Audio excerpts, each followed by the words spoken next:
Welcome back to the deep dive. Today we're getting into something really special.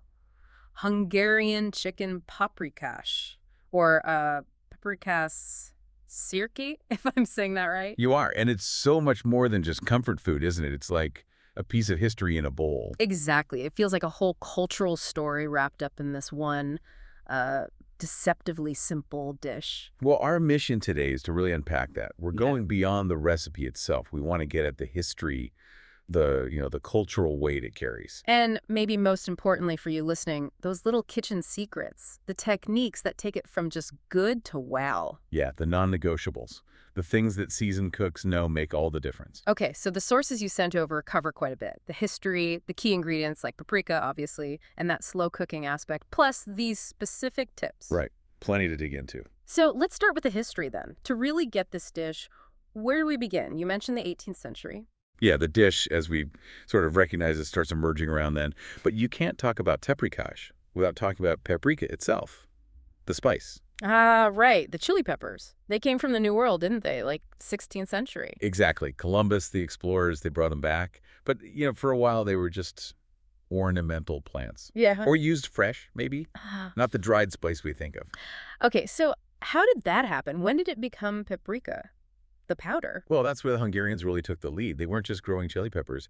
They started seriously cultivating specific varieties and, crucially, perfecting the methods to dry and grind them into this vibrant, flavorful powder. So they kind of engineered the spice?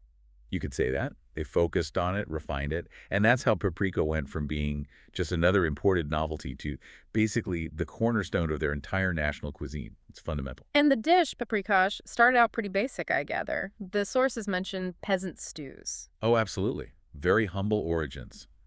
Think about the great Hungarian plain, the Alfold. Yeah. Life was rural, practical. So what went into those early versions? Well, whatever was available, really. Chicken, sure, but maybe tougher cuts or game birds, lots of onions because they were cheap and added flavor, and rendered animal fat lard or maybe chicken fat. That was key for richness in cooking. And slow cooked, right. That seems important. Essential. Both for flavor, letting everything meld together, and for tenderness. You needed that long, slow simmer to break down those tougher, more economical cuts of meat. We're talking hours, maybe. So it wasn't this bright, red, creamy thing we picture now? Not initially, no. That transformation really happens as paprika becomes more widespread and kind of culturally embraced. So the spice elevated the stew. Precisely. That intense color, that deep, unique flavor, it took those rustic peasant dishes and turned them into something, well, iconic. And by when? When did it become widely known? By the 19th century, definitely. It spread throughout the Austro-Hungarian Empire. It became a real symbol of Hungary's culinary identity, its ingenuity. Interesting that there's no single inventor named. Right. It wasn't one chef's creation. It feels more like a collective evolution, something that grew organically out of rural traditions, passed down through generations. Okay, so that sets the historical stage. Let's shift gears a bit. Culturally, what does this dish mean? The sources talk about hospitality. Yeah, it's huge. It's often described as embodying the very soul of Hungarian hospitality. It's a sharing dish. How so?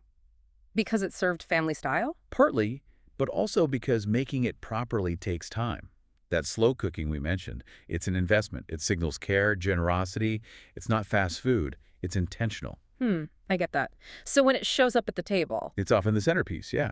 Big family meals, Sunday lunches, celebrations. It's designed to bring people together, encourage conversation, shared enjoyment. It's more than just fuel. And it showcases those key Hungarian elements. You mentioned the paprika, the slow cooking. Exactly. It's seen as, simple in its essence, but deeply flavorful. It hits that perfect spot between humble home cooking and something genuinely special. It's interesting how it's traveled, too. From rural kitchens to, fancy restaurants worldwide. It has, and I think that's because it is comforting and relatively straightforward to understand, fundamentally. But even on global menu, it still carries that weight of Hungarian identity, that sense of nostalgia for home cooking. So if someone serves you paprikash in their home, it's a pretty significant gesture. You're getting a taste of their heritage. Absolutely. It's a welcoming gesture, an invitation into that tradition. Which brings us neatly to how to actually make it well. The deep dive for the learners listening. We know the why. Let's get into the how, the expert techniques. Right. The details that matter. There are about 6 key things the sources really emphasize. All right, number 1. Let me guess. Paprika. You got it. Sounds obvious, but quality is paramount. Use authentic Hungarian sweet paprika.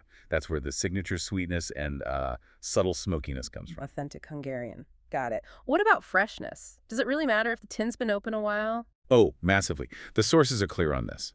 Paprika loses its potency and color really fast, like within a few months after grinding. Old paprika means a dull, flat-tasting dish. You lose all that vibrancy. Wow. Okay. Good to know. Can you add hot paprika? A little pinch, yeah, for complexity. But the base has to be fresh, high-quality sweet paprika. No shortcuts there. Okay. Technique 2. The fat. Rendered chicken fat or lard traditional? That's the classic way, yes. Gives the most robust, sort of foundational flavor. Butter's a decent alternative. If you can't get lard, it adds richness. But the goal is the same. Exactly. Whichever fat you use, its job is to properly caramelize those onions right at the start. That's where you begin building the flavor. Unlock those aromas. Right. And speaking of onions, technique 3.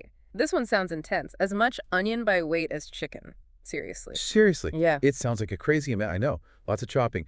But it's absolutely crucial for the texture. It's non-negotiable, really. But why so much? What happens to it all? During that long, slow cooking, the onions completely break down. They essentially melt into the sauce, thickening it naturally. You get this incredible velvety texture without needing flour or anything else. It is the thickener. Ah, okay, that makes sense now. It's structural, which leads right into technique 4, handling the paprika itself. The Yeah. big warning sign. Yes, the classic rookie mistake. Mm-hmm. Paprika burns incredibly easily, like in seconds. And burnt paprika is horribly bitter. It'll just ruin the whole pot. So how do you avoid that? Heat control. You must take the pan off the direct heat before you stir in the paprika. Just pull it aside for a moment. Off the heat entirely. Yep. Stir it quickly while the pan's off the burner. Get it coated. And then immediately add your liquid stock or water. That stops the cooking process instantly and prevents scorching. That little pause is vital. Got it. Off the heat, stir, then liquid. Okay. Technique 5. The creaminess. Sour cream, right? The fat sour cream for that essential Yeah. richness. But you can't just dump it in cold. Why not? It'll curdle instantly when it hits the hot sauce. You get little white flecks, the texture goes wrong. So how do you add it smoothly? Tempering. That's the key. You take a ladle full or a big spoonful of the hot Paprikás sauce out of the pot. Stir that into the sour cream in a separate bowl first. Mix it really well. Ah, warming up the cream gently. Exactly.